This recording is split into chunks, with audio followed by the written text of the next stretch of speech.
आज की शिव चर्चा में नारद के मुंह से बहबल हो विष्णु भगवान को फटकारना, उन्हें श्राप देना, यही चर्चा सुना रहे मेरे प्रिय भक्तगण श्रोतागण।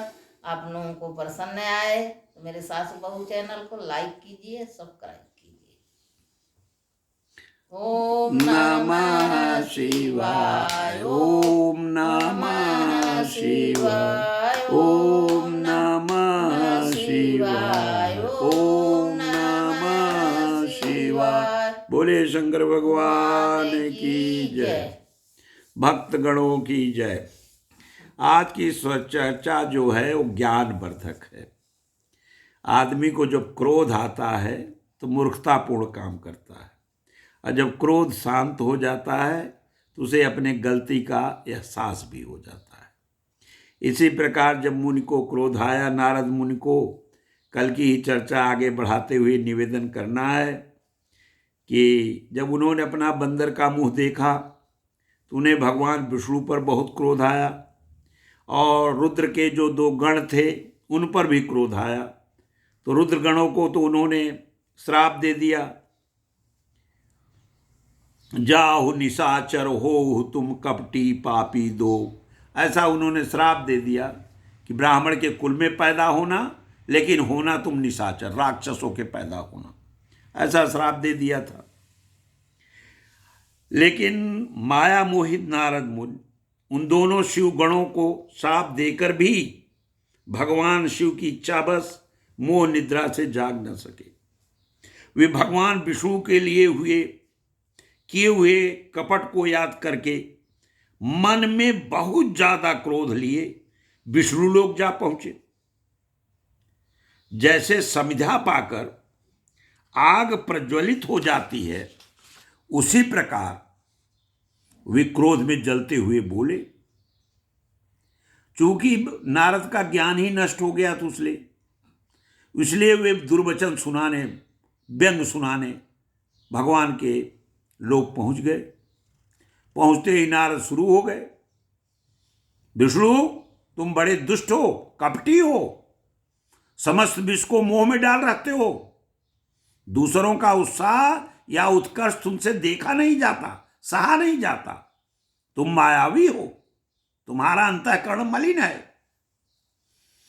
पूर्व काल में तुम्ही ने मोहनी रूप धारण करके कपट किया, असुरों को वारणी मधुरा पिलाई तुम्ही ने, अपने अमृत लेकर भागे, छल कपट में तुम सबसे आगे हो। यदि महेश्वर रुद्र दया करके विष न पी लेते तो तुम्हारी सारी माया उसी दिन समाप्त हो जाती। कपटपूर्ण चाल तुम्हें अधिक प्रिय है हे विष्णु, तुम्हारा स्वभाव अच्छा नहीं है, तो भी भगवान शंकर ने तुम्हें स्वतंत्र बना दिया है। तुम्हारी इस चाल ढाल को समझकर अब भगवान शिव भी पश्चाताप कर रहे होंगे।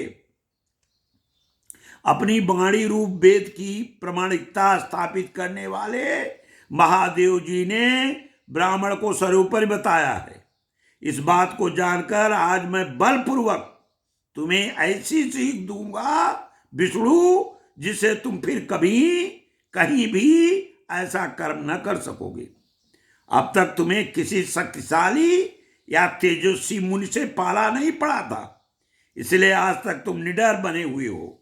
परंतु विष्णु, अब तुम्हें अपनी करनी का पूरा पूरा फल मिलेगा। भगवान विष्णु से ऐसा कहकर माया मोहित नारद मुनि अपने ब्रह्म तेज का प्रदर्शन करते हुए क्रोध से खिन्न उठे और श्राप देते हुए उन्होंने कहा कि हे विष्णु, तुमने स्त्री के लिए मुझे व्याकुल किया है, तुम इसी तरह सबको मोह में डालते रहते हो। यह कपटपूर्ण कार्य करते हुए तुमने जिस स्वरूप से मुझे संयुक्त किया था, उसी स्वरूप से तुम मनुष्य हो जाओ और स्त्री के वियोग का दुख भोगो। तुमने जिन बानरों के समान मेरा मुंह बनाया था, वे उस समय तुम्हारे सहायक होंगे। तुम दूसरों को स्त्री विरह का दुख देने वाले हो, अतः स्वयं भी तुम्हें स्त्री के वियोग का दुख प्राप्त होगा। ज्ञान भरा था। अज्ञानता से मोहित मनुष्यों के समान तुम्हारी स्थिति होगी। जैसे एक अज्ञानी पुरुष रोता है अपनी औरत अपनी पत्नी के लिए, उसी तरह तुम भी क्रंदन करोगे, रोओगे। अज्ञान से मोहित हुए नारद जी ने मोहबश श्रीहरि को जब इस तरह श्राप दिया, तब उन्होंने शंभु की माया की प्रशंसा करते हुए उस शाप को स्वीकार कर लिया भगवान विष्णु ने। तदंतर महालीला करने वाले शंभु ने अपनी उस विश्वमोहनी माया को, जिसके कारण ज्ञानी नारद मुनि भी मोहित हो गए थे, खींच लिया, वापस ले लिया। उस माया के तुरोहित होते ही नारद जी पूर्वत शुद्ध बुद्ध से युक्त हो गए। उन्हें पूर्वत ज्ञान प्राप्त हो गया और उनकी सारी व्याकुलता जाती रही। इससे उनके मन में बड़ा विस्मय हुआ। वे अधिकाधिक पश्चाताप करते हुए बारंबार अपनी निंदा करने लगे। उस समय उन्होंने ज्ञानी को भी मोह में डालने वाली भगवान शंभु की माया की सराहना की। तदनंतर यह जानकर कि माया के कारण ही वे भ्रम में पड़ गए थे, यह सब कुछ माया जनित भ्रम ही था, वैष्णव शिरोमणि नारद जी भगवान विष्णु के चरणों में गिर पड़े। भगवान श्रीहरि ने उन्हें उठाकर खड़ा कर गले से लगा लिया। उस समय अपनी दुर्बुद्धि नष्ट हो जाने के कारण वे यूं बोले। नारद मुनि ने कहा, हे नाथ, माया से मोहित होने के कारण मेरी बुद्धि बिगड़ गई थी, इसलिए मैंने आपके लिए बहुत दुर्वचन कहे हैं, आपको शाप भी दे डाला है। प्रभु, उस शाप को आप मिथ्या कर दीजिए। हाय, मैंने बहुत बड़ा पाप किया है, अब मैं निश्चय ही नरक में पड़ूंगा।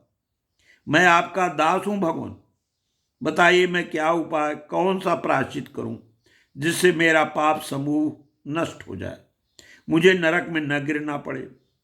ऐसा कहकर शुद्ध बुद्धि वाले मुनि शिरोमणि नारद जी पुनः भक्तिभाव से भगवान विष्णु के चरणों में गिर पड़े। उस समय उन्हें बड़ा पश्चाताप हो रहा था। तब विष्णु भगवान ने उन्हें उठाकर समझाते हुए कहा, हे तात, हे नारद मुनि, खेद मत करो, तुम मेरे श्रेष्ठ भक्त हो, इसमें कोई संशय मुझे नहीं है। मैं तुम्हें एक बात बताता हूं, उसे ध्यान से सुनो, उससे निश्चय तुम्हारा परम हित होगा, तुम्हें नरक में नहीं गिरना पड़ेगा, भगवान शिव तुम्हारा कल्याण करेंगे। तुमने मत से मोहित होकर जो भगवान शिव की बात नहीं मानी थी, उनकी बात की अवहेलना कर दी थी, उसी का अपराध भगवान शिव ने तुम्हें ऐसा फल दिया है, क्योंकि वे ही कर्म फल के दाता हैं। तुम अपने मन में यह दृढ़ निश्चय कर लिया कि भगवान शिव की इच्छा से ही सब कुछ हुआ है। सबके स्वामी परमेश्वर शंकर ही गर्व को दूर करने वाले हैं, वे ही परम ब्रह्म परमात्मा हैं, उन्हीं का सच्चिदानंद रूप से बोध होता है। वे निर्गुण और निर्विकार हैं, सत्व रज और तम इन तीनों गुणों से परे हैं। वे ही अपनी माया को लेकर ब्रह्मा विष्णु और महेश इन तीन रूपों में प्रकट होते हैं। निर्गुण और सगुण भी वे ही हैं। निर्गुण अवस्था में उन्हीं का नाम शिव है। वे ही परमात्मा, महेश्वर, परम ब्रह्म, अविनाशी, अनंत महादेव आदि नामों से कहे जाते हैं। उन्हीं की सेवा से ब्रह्मा जी जगत के सृष्टा हुए हैं। मैं तीनों लोकों का पालन करता हूँ। वो स्वयं ही रुद्र रूप से सदा सबका संहार करते हैं। वे शिव स्वरूप सबके साक्षी हैं, माया से भिन्न और निर्गुण हैं। स्वतंत्र होने के कारण वे अपनी इच्छा के अनुसार चलते हैं। उनका विहार, आचार, व्यवहार उत्तम है। वे भक्तों पर दया करने वाले हैं। हे नारद मुनि, मैं तुम्हें एक सुंदर उपाय बताता हूँ, ऐसा भगवान विष्णु ने कहा, जो सुखद है। उपाय समस्त पापों का नाशक है, सदा भोग्य और मोक्ष देने वाला है। तुम उसे ध्यान से सुनो। अपने सारे संशयों को त्याग कर तुम भगवान शंकर के सुयश का गान करो और सदा अनन्य भाव से शिव के सतनाम स्तोत्र का पाठ करो। उन्हें तुम निरंतर उन्हीं की उपासना, उन्हीं का भजन करो, उन्हीं के यश को सुनो, गाओ तथा प्रतिदिन उन्हीं की पूजा अर्चना करते रहो। नारद जी शरीर, मन और वाणी द्वारा भगवान की शंकर की उपासना कीजिए। और जो ऐसा करता है नारद, उसे पंडित और ज्ञानी मानिए, वह जीवन मुक्त कहलाता है। शिव इस नाम रूपी दावानल से बड़े बड़े पातकों के असंख्य पर्वत अनायास भस्म हो जाते हैं। यह सत्य है, सत्य है, इसमें संशय नहीं है। ऐसा कहकर भगवान विष्णु वहां से अंतर्ध्यान हो गए। तब से नारद मुनि भगवान विष्णु की कही हुई बात को गांठ बांधकर शिव आराधना में तत्पर रहने लगे। शिव भक्त हो गए, विशेष रूप से मोक्ष के भागी बने। भगवान शिव उनका कल्याण किए। इस प्रकार प्रसन्नचित हुए भगवान विष्णु नारद मुनि को प्रेम पूर्वक उपदेश देकर शिव का स्मरण वंदन स्तवन करके वहाँ से चले गए। बोलिए भगवान शंकर की जय। ओम नमः शिवाय, ओम नमः शिवाय, ओम नमः शिवाय, ओम